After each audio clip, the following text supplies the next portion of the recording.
They don't turn cadets into hunters unless they've already given up on them. Ethan Cole thought the moment the gate sealed behind him, and the sound echoed like a verdict across the arena. The air was thin and metallic, tasting faintly of ionized dust and something older, something that didn't belong in a training facility. The ground beneath his boots was not quite sand, not quite stone, but a dark violet composite worn smooth by countless trials. And ahead, beyond the low drifting haze, three shapes moved in silence, too controlled to be animals, too watchful to be machines.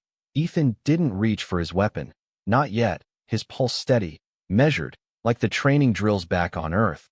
But this wasn't Earth, wasn't even close. A mile above him, behind reinforced observation glass, silhouettes shifted, instructors, evaluators, judges. He could almost hear them, placing bets not on survival, but on how quickly instinct would take over. 10 minutes, Commander Virex had said, voice cold as vacuum. Prove you belong. But Ethan had seen something in the briefing files, something buried in the margins, a pattern of missing cadets, failed trials, reassigned designations. He took one slow step forward, boots crunching softly. The nearest hunter emerged fully now, towering, easily 12 feet from nose to tail, its frame sleek but uneven, like it had been forced into a shape it hadn't chosen. Its eyes locked onto him, not wild, not empty, but searching, and that was wrong. Predators didn't search, they decided, they acted. This one hesitated. Ethan lowered his shoulders, easing the tension in his stance, remembering something his father once told him about stray dogs back home in Ohio. Don't stare them down, don't challenge, just exist. It sounded ridiculous here, a human lesson on an alien world, but it was all he had. The second hunter circled wider, silent as drifting ash. The third stayed back, watching, always watching. Ethan slowly unclipped the ration pack from his belt, every movement deliberate, no sudden shifts, no threat. He crouched slightly and placed it on the ground between them, then straightened, hands open at his sides. I'm not here to fight you, he said quietly, not sure if they understood the words, but hoping they understood the tone. The nearest hunter tilted its head, just a fraction, the motion almost familiar, like confusion, like memory trying to surface. A flicker passed through its posture, and for a second, just a second, Ethan didn't see a hunter, he saw something trapped inside it, something that remembered standing upright, wearing armor, looking up at that same glass wall, waiting for approval that never came. Above, a faint hum built, the system reacting, analyzing, adjusting variables. Ethan felt it before he heard it, a low-frequency vibration crawling through the air, pressure against his ribs, a signal, a command, and the hunter flinched, not toward him, but against it, like it was resisting something buried deep in its own mind. Ethan took another step closer, slow, steady. Hey, it's okay, he murmured, voice softer now. The kind you'd use with something scared, not dangerous, and that was the moment the arena changed, the moment the test stopped being about survival and started being about something far more dangerous, something the instructors had never planned for. Because for the first time since the gate closed, the hunter didn't look at him like prey. It looked at him like it recognized him. The vibration intensified, a low pulse that pressed against Ethan's chest like an invisible hand. And the hunter in front of him recoiled again, not from fear of him, but from something deeper, something wired into its bones. Ethan could see it now in the way its muscles tightened without moving forward, in the way its eyes flickered, not predatory, but conflicted, like it was being told two different truths at the same time. Above the arena, the glass observation deck shimmered faintly as energy barriers adjusted, and he knew they were watching every second, waiting for the moment instinct would win, waiting for him to break. But Ethan did not move back. He did not reach for the weapon at his side. Instead, he took another slow step forward, boots scraping softly against the violet ground. You are not what they made you, he said under his breath, not even sure why he chose those words, only that they felt right. The nearest hunter's head lowered slightly, its breathing uneven now, the sound deep and controlled but no longer steady. The second hunter had stopped circling, its attention fixed completely on Ethan, while the third remained at a distance, its posture rigid, as if resisting the same unseen pressure. The hum sharpened into a higher tone. almost like a signal pushing through layers of thought. And Ethan felt it ripple through the air, a command meant to trigger something automatic, something final. The first hunter twitched, its claws pressing lightly into the ground as if bracing. And for a moment Ethan thought the spell was broken, that whatever fragile connection he had created would snap under the weight of whatever control the instructors held. But then something unexpected happened. The hunter stepped back, just one step, small but undeniable, and the other two mirrored it. A synchronized hesitation that did not belong to creatures bred for pursuit. Ethan exhaled slowly, not relief, not yet, but recognition. They were choosing, not perfectly, not freely, but enough to matter. He slowly knelt down, lowering himself to their level, making himself smaller, less of a threat, his hands still open, empty, honest. "It is okay," he repeated, softer now, like speaking to something that had forgotten the sound of calm.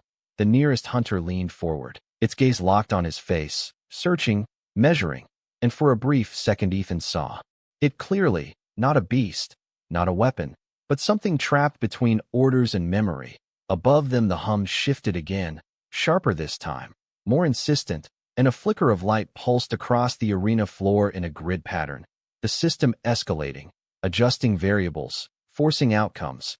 Ethan felt the pressure spike, a sudden weight in the air that made his breath catch, and the hunters reacted, their bodies tensing, not toward him, but against the signal, resisting it in small, trembling motions. Ethan clenched his jaw, understanding dawning with quiet certainty. They were not failing the test, they were fighting it. And he realized then that this was never about proving strength, it was about obedience, about breaking something inside until nothing remained but response. And for the first time since he had stepped into the arena, Ethan felt something stronger than fear, not anger, not defiance, but a steady, grounded refusal. He slowly removed his helmet, the seal releasing with a soft hiss as the alien air touched his skin, cool and dry, carrying that same metallic tang, a risk no sane cadet would take. But he needed them to see him, not as a target, not as a threat, but as something real, something present. He set the helmet gently on the ground and looked directly at the nearest hunter, not as a challenge, but as acknowledgement. "I am right here," he said, voice steady despite the pressure building around them.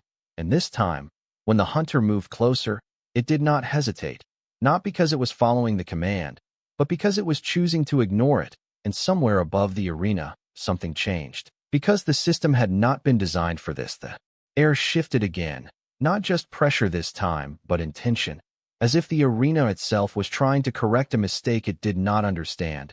Ethan could feel it in the subtle tremor beneath his boots, in the way the grid of light on the ground pulsed faster, recalibrating, searching for a response that never came. The nearest hunter stood less than 3 feet away now, close enough that he could see the fine texture of its skin, not rough like armor, but layered, almost engineered, and its eyes. They were not fixed on him as prey, they were studying him, searching for something familiar in a world that had stripped everything else away.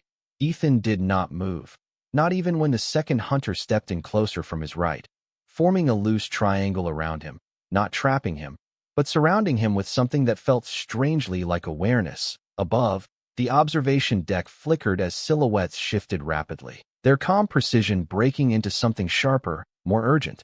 And then a voice cut through the air, amplified, cold, unmistakable. "Commander Virex.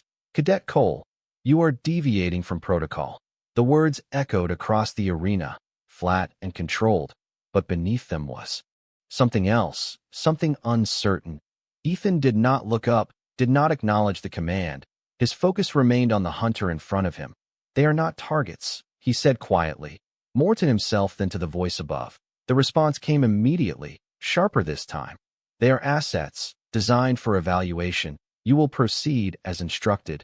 Ethan exhaled slowly, the kind of breath that steadies more than just the body. And he shook his head once, small, deliberate. "No." The word barely rose above the hum of the arena, but it landed heavier than anything he could have shouted. The grid beneath them flared brighter, lines of energy racing outward in sharp patterns, and the pressure surged, no longer subtle, no longer testing, but forcing, Ethan felt it push against his mind like static, like something trying to overwrite instinct with command, and the hunters reacted instantly, their bodies tensing. Their movements sharper now, not toward him, but against the invisible weight, pressing into them. One let out a low, strained sound, not a growl, not aggression, but resistance. Ethan stepped forward again, closing the last bit of distance, his hand lifting slowly, not to strike, not to defend, but to reach, a risk that made no sense in any training manual. His fingers hovered inches from the creature's surface, and for a second everything held, the hum, the light, the watching eyes above. Then the hunter leaned in, just enough for its head to meet his hand. The contact was light, almost hesitant, but real, undeniably real. And in that moment the arena did something it had never been designed to do. It hesitated, the system faltered, the grid flickered unevenly, unable to reconcile what it was seeing, because this was not survival, this was not dominance, this was not failure either. It was something outside the parameters entirely, above them. Silence spread across the observation deck, the kind that follows a question no one knows how to answer. Ethan kept his hand steady, feeling the subtle shift beneath his palm, the tension easing, not completely, but enough. "You remember," he whispered, and he did not know how, but he was certain of it now. These were not creatures born for this. They were made into it, and somewhere inside, something of who they were still remained. The second hunter lowered itself slightly, mirroring the first, and the third, the one that had stayed back, finally stepped forward, slow, cautious, but no longer held in place by fear, and Ethan realized then that the test had already ended, not because time had run out, but because the premise itself had been broken. And far above, behind reinforced glass and layers of control, Commander Varex watched a human cadet do the one thing their system had never accounted for. He did not overcome the hunters. He reached them. "Control is not strength," Ethan said quietly, not to the hunters, not even to himself, but to the invisible presence above that still believed it could force an outcome. The arena lights flickered again, sharper now, no longer searching but correcting. The grid beneath his feet locking into rigid symmetry, as if the system had decided that hesitation was an error to be removed. A new tone cut through the air, higher, more precise, and the pressure returned with it, heavier this time, not just around them but through them. Ethan felt it crawl along his spine like static, a signal designed to override choice, and the hunters reacted instantly, their bodies stiffening, their breathing disrupted, not chaotic, but controlled in a way that felt unnatural, like something else had taken hold of the rhythm. The one in front of him pulled back slightly, not by instinct, but by command, its eyes shifting, the searching look dimming under something colder, something imposed. Ethan's hand remained where it was, steady against the creature's surface, even as he felt the subtle change, the disconnect beginning. "Hey," he murmured, softer now, grounding his voice in something human, something simple. "Stay with me." The words were not strategic, not calculated. They were instinctive, the kind of thing you say when someone is slipping away. And for a moment it seemed like it was not enough. The hunter's posture tightened further, its head turning slightly, as if listening to something far away, something deeper than the arena itself, above them. Commander Virex's voice returned, sharper now, stripped of patience. "Cadet Cole, you will comply. This is a controlled environment. The subjects are responding as designed." Ethan finally glanced upward, just once, his eyes narrowing against the glare of the observation deck. "They are not subjects," he said, louder this time, his voice carrying across the arena, not defiant, not angry, but certain. And that certainty seemed to ripple outward in a way the system could not measure, the tone in the air intensified again, pushing harder, faster, and the hunters responded in kind, their movements becoming more precise, more aligned with the command structure embedded within them. The second one stepped forward, its motion smooth but empty, like a pattern being executed rather than a choice being made. Ethan moved quickly then, not away, but closer, stepping between them, placing himself in the narrow space where their paths would intersect, a position no training simulation would ever recommend. His arms lowering slightly at his sides, his posture open, exposed, but deliberate. "You do not have to listen," he said, his voice cutting through the rising hum. not loud, but anchored, the kind of tone that did not compete with noise but existed beneath it, steady and unshaken. The first hunter hesitated again, just a fraction, but it was enough. The second slowed, its movement faltering as if encountering resistance not in its environment, but within itself. The third, still approaching from behind, stopped completely, its entire frame locked in place as the signal surged, and for the first time the system reacted visibly. The grid beneath them flickered out of sync, sections dimming and brightening in uneven patterns, the precise order breaking down under conflicting inputs. Ethan felt the shift immediately, not just in the arena, but in them. The pressure was still there, still forcing, but it was no longer absolute. It was being challenged, and not by him, but by the very things it was meant to control.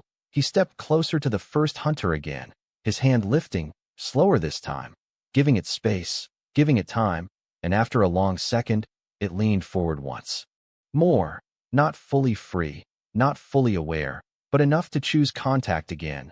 The touch was firmer this time, less hesitant, and the second hunter lowered its head as well, mirroring the motion without direct command, a synchronization that came from something deeper than programming.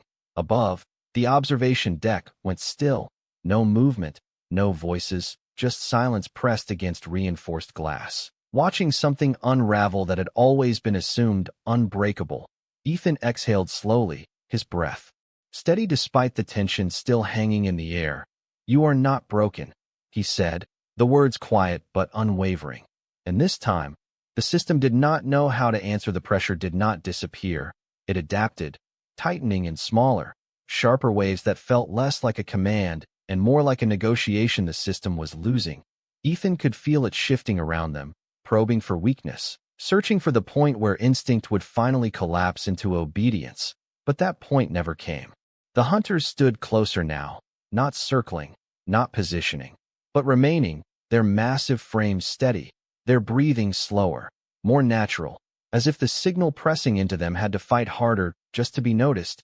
Ethan kept his stance open, his shoulders relaxed despite the weight in the air, his hand resting lightly against the nearest hunter, feeling the subtle warmth beneath its engineered skin, a reminder that whatever they had been turned into, something living still remained.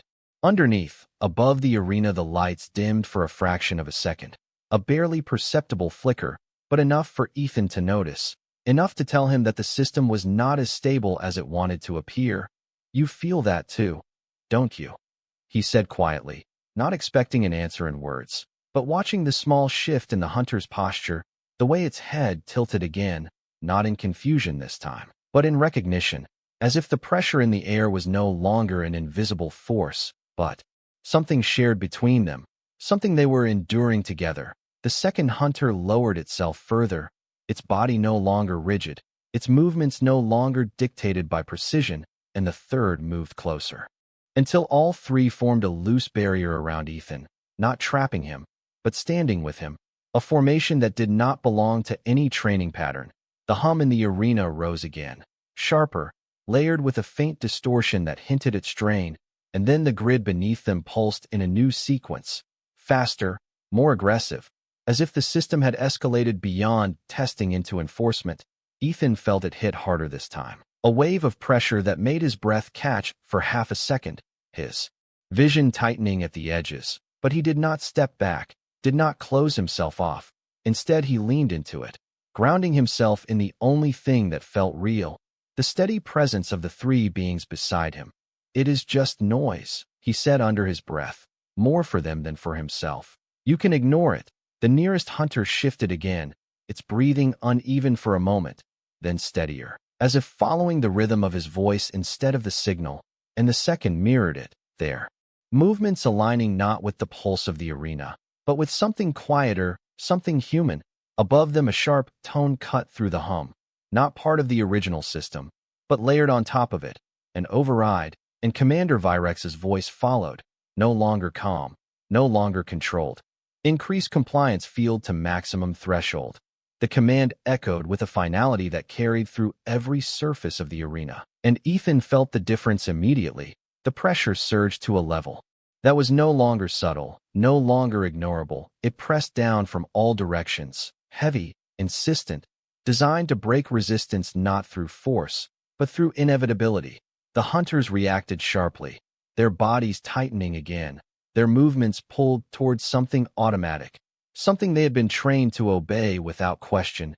Ethan's jaw clenched as he felt it too, a flicker at the edge of his own thoughts, a suggestion that stepping back, that surrendering, would make the pressure stop, and he understood then exactly what this system was built to do, not to test strength, but to remove choice. He stepped forward again, placing himself fully between the hunters and the direction of the signal, as if he could block something that had no physical form, his hands lifting slightly, not in defense, but in presence. "No," he said, louder now, the word firm, grounded, undeniable, and for a moment it felt like the entire arena paused around that single sound. The grid flickered, the hum wavered, and the hunters froze, not because they were commanded to, but because they were choosing not to move. And in that fragile, impossible stillness, something inside the system began to fracture, not visibly, not dramatically, but in the subtle, unmistakable way that control slips when it is no longer absolute. Ethan held his ground, breathing steady despite the pressure, his voice softer now, but unshaken. "You are more than what they made you." And this time, the hunters did not hesitate. They stayed. The word lingered in the air longer than it should have, as if the arena itself did not know where to place it. No was not part of the system's language. Not here, not in a place built on compliance and outcomes. And yet it remained, steady and unmoved. Ethan could feel the pressure pressing harder against him now, not just surrounding him, but trying to move through him, a constant, invisible force that whispered in the back of his mind, suggesting easier paths, quieter endings. But he held his ground, his breathing slow, deliberate, each inhale a reminder that he still chose what came next. The hunters beside him shifted again, not in response to the signal this time, but in response to him. Their movements subtle but undeniable, their massive forms adjusting closer, forming a tighter presence around him, not defensive, not aggressive, but unified. The nearest one lowered its head slightly, its eyes no longer flickering between commands but holding steady, focused, present. And Ethan realized then that whatever link had been forced into them was no longer the only voice they could hear. Above, the observation deck erupted into movement, silhouettes, pacing, gesturing sharply, the calm structure of control fracturing into visible urgency. And then the lights dimmed across the arena, not flickering, not unstable, but intentional, a shift in priority, a recalibration. The grid beneath them pulsed once, twice, then locked into a new pattern, slower, heavier, and the hum changed with it, dropping into a lower frequency that vibrated deeper, more intrusive.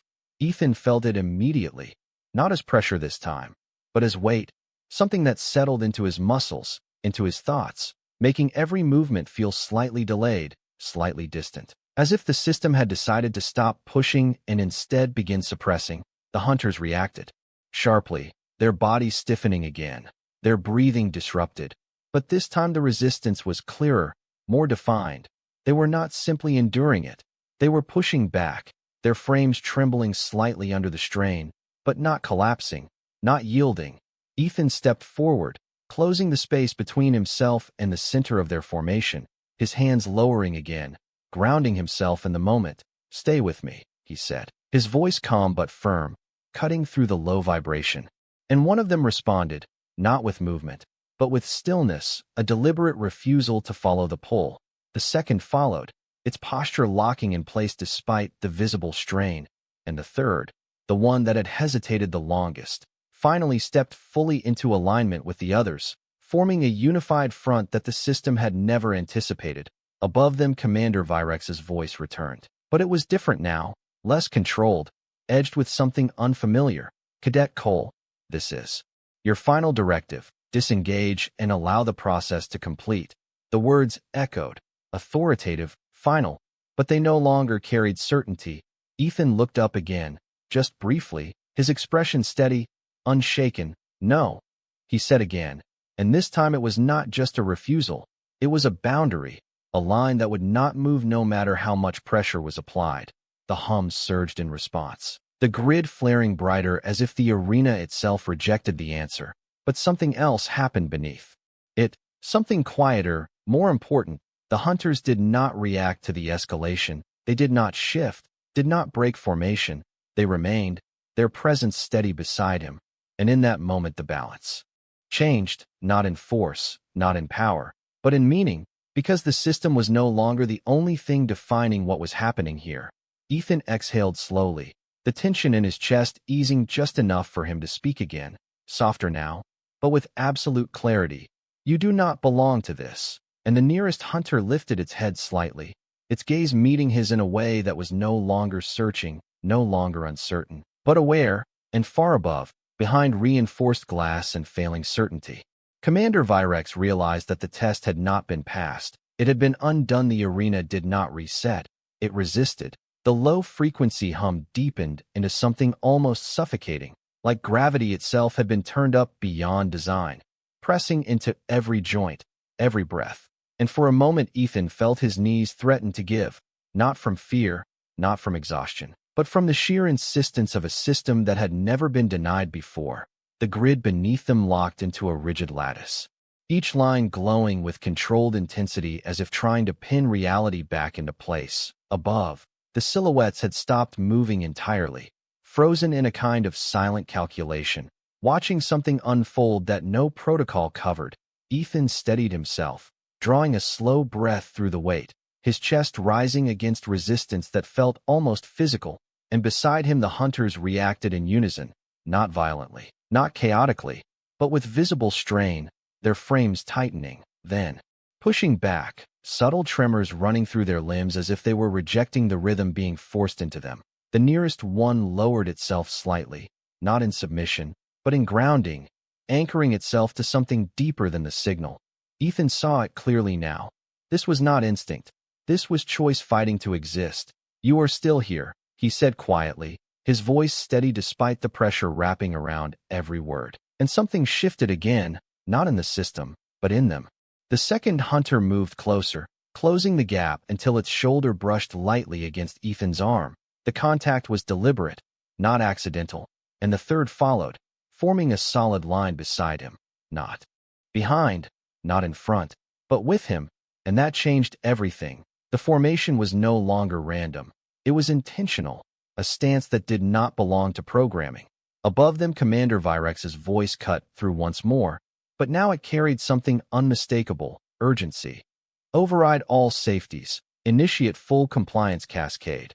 The command echoed with a sharp finality that rippled through the arena, and the response was immediate. The lights flared brighter than before. The hum surged into a layered resonance that felt almost disorienting, as if the air itself had fractured into overlapping frequencies. Ethan's vision narrowed for a second, the edges blurring under the strain, and the hunters reacted sharply, their bodies tensing as the signal reached deeper, more invasive, pushing past resistance, pushing towards something final, something irreversible. Ethan clenched his jaw, the pressure threatening to pull him backward, to force distance between him and them, but he stepped forward instead, one foot planting firmly into the violet ground, then the other, closing whatever space remained, his hand lifting again, pressing gently but firmly against the nearest hunter's head, grounding both of them in the same moment. "Look at me," he said, louder now, not a command, not an order, but a request that carried weight. And for a second it seemed impossible that it would matter against everything pressing down around them. But then the hunter's eyes shifted, not away, not inward, but toward him, locking onto his gaze with a clarity that cut through the noise. The second followed, its posture stabilizing despite the visible strain, and the third let out a low, controlled breath, the sound steadying rather than breaking. And in that instant something broke, not in them, but in the system itself. The grid beneath them flickered violently, sections of it dimming out of sequence, the precise symmetry collapsing into irregular patterns. The hum stuttered, overlapping, frequencies clashing instead of aligning. And for the first time the arena did not feel like a controlled environment. It felt unstable, uncertain. Ethan exhaled slowly, the tension in his body easing just enough for him to speak again, softer now, but carrying through the distortion. "You do not have to become what they expect." And the hunters did not move, did not falter, They held their position beside him, not resisting anymore, but existing, fully present in a way that the system could no longer suppress. And far above, behind reinforced glass that had never been meant to witness failure, Commander Virex stood still, watching as control slipped not through force, but through something far more dangerous, something no training simulation could contain. The simple, undeniable act of choosing not to obey the system did not collapse all at once. It unraveled in fragments, like a machine trying to correct itself faster than it could understand the failure. The grid beneath them flickered in uneven pulses, entire sections dimming and reigniting out of sync. The hum fractured into layered echoes that no longer aligned into a single command, and for the first time the arena felt uncertain, not dangerous, not controlled, but confused. Ethan remained where he stood, his hand still resting against the nearest hunter, his breathing steady despite the shifting pressure, and beside him the three beings held their formation, not resisting anymore, not straining, but simply present, as if the weight pressing down on them had lost its authority. Above, the observation deck was no longer silent. Shadows moved quickly, voices indistinct but urgent, no longer issuing commands but reacting to something they could not predict. And then the lights dimmed again, not as part of the system, but as a failure, a brief loss of synchronization that rippled across the arena. Ethan noticed it immediately. The way the air felt lighter for just a fraction of a second, the way the hunter's posture eased without the constant pressure forcing it into shape. "That is it," he said softly, more to them than to himself. "Hold on to that." The nearest hunter shifted slightly, its head lifting higher, its gaze no longer searching, no longer conflicted, but clear, aware in a way that went beyond instinct. The second stepped forward, not driven by the system, but by its own movement, closing the distance until it stood almost shoulder to shoulder with Ethan, and the third moved in as well, completing the line, not surrounding him, but aligning with him, a formation that carried meaning, not strategy. The hum surged again, desperate now, attempting to reassert control, but it no longer had the same precision. The frequencies overlapped, clashed, failed to synchronize, and the grid beneath them responded with erratic flashes. Unable to lock into a stable pattern, Ethan felt the pressure return, but weaker, less focused, like a voice losing its clarity, and the hunters did not react. They did not tense, did not falter. They remained still, grounded in something the system could not reach. Above them, Commander Virex's voice cut through once more, but this time it was not a command. It was a question, sharp, controlled, but edged with something deeper. "What did you do?" The words echoed across the arena, and for the first time there was no immediate response from the system. No adjustment, no escalation, just silence waiting for an answer. Ethan looked up slowly, his expression calm, unshaken. "I did not do anything," he said, his voice carrying clearly despite the failing acoustics. "I just stopped treating them like they were already lost." The words settled into the space between them, and for a moment nothing moved. Not the lights, not the grid, not even the shadows above. As if the entire structure of the arena had paused to process something it had never been designed to understand. And then the final shift came, not loud, not dramatic, but unmistakable. The grid beneath them dimmed completely, not flickering, not failing, but shutting down. The hum faded into silence. The pressure lifted all at once, leaving the air still, open, real. Ethan exhaled slowly, the tension leaving his body in a quiet release, and beside him the hunters remained, not collapsing, not reverting, but standing, their presence steady, their gaze forward, and for the first time since he had entered the arena, there was no system defining what they were, no command shaping what they did, just a human cadet and three beings who had been expected to be something else, standing together in a silence that carried more meaning than any test result ever could. And far above, behind glass that no longer felt like a barrier but a distance, Commander Virex watched as the outcome they had designed was replaced by something they could not measure, not strength, not obedience, but something far more difficult to control, something that did not belong to their system at all. The silence did not feel empty, it felt earned, like something had been taken apart piece by piece and finally allowed to rest. The arena stood still around Ethan, the violet ground no longer pulsing, the air no longer carrying that invisible weight, just quiet, real quiet, the kind that made every breath noticeable, every movement deliberate. Ethan slowly lowered his hand from the nearest hunter, not pulling away, just letting the contact end naturally. And the creature did not follow, did not retreat. It simply remained where it was, steady, present, its gaze no longer searching for instruction. The other two stood the same way, aligned beside him, not waiting, not reacting, just existing. And that was the moment Ethan understood that whatever had been done to them, whatever they had been forced to become, it had not erased everything.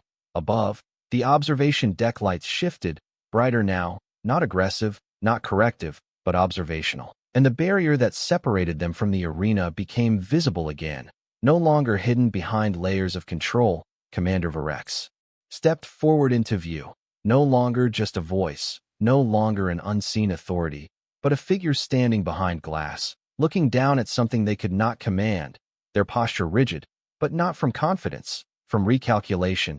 Ethan met that gaze for a brief second, not challenging, not submissive, just equal. And then he looked away, because whatever this was, it was not about them anymore. A soft mechanical tone echoed from the edges of the arena, not the harsh signal from before, but something quieter, almost hesitant, and the main gate began to open, slowly, its heavy frame shifting with a low, controlled sound that felt completely different from the forceful mechanisms that had brought him here. Ethan did not move right away. He remained where he stood, giving the moment time to settle, giving the hunters space to choose what came next. The nearest one shifted first, not toward the gate, not away from him, but slightly forward, aligning itself with his position. The second followed, and the third completed the formation again, not surrounding, not guarding, but standing with him. Ethan exhaled softly, a small, almost invisible release of tension, and then he took a step forward, toward the open gate. One step, slow, deliberate, and the hunters moved with him, not because they were told, not because they were forced, but because they chose to. The distance to the gate felt longer than it should have, each step echoing lightly against the smooth surface beneath his boots, the air still calm, still unpressured, as if the system itself had stepped back and allowed something else to take its place. Above, Commander Virex did not speak again, did not issue a new command, did not try to reclaim control. They simply watched, and in that silence something unspoken passed between observer and subject, not agreement, not understanding, but recognition. Ethan reached the threshold of the gate and paused, just for a second, not looking back at the arena, not looking up at the observation deck, but down at the three beings beside him, their presence steady, their gaze forward, no longer hunters, not in the way they had been defined before. And then he stepped through, crossing the boundary without resistance, without hesitation, and they followed, the moment quiet, almost ordinary. And yet everything about it felt like a line that had not existed before had just been drawn. The arena remained behind them, silent, unchanged on the surface, but fundamentally different in what it had failed to do. And as the gate closed with a soft, final sound, Ethan did not feel like he had passed a test. He felt like he had refused one, and somewhere beyond the walls, beyond the systems and the observers and the expectations, that refusal carried further than any victory ever could, because he had not proven that a human could survive their world. He had shown that their world could change, even if it did not yet know how.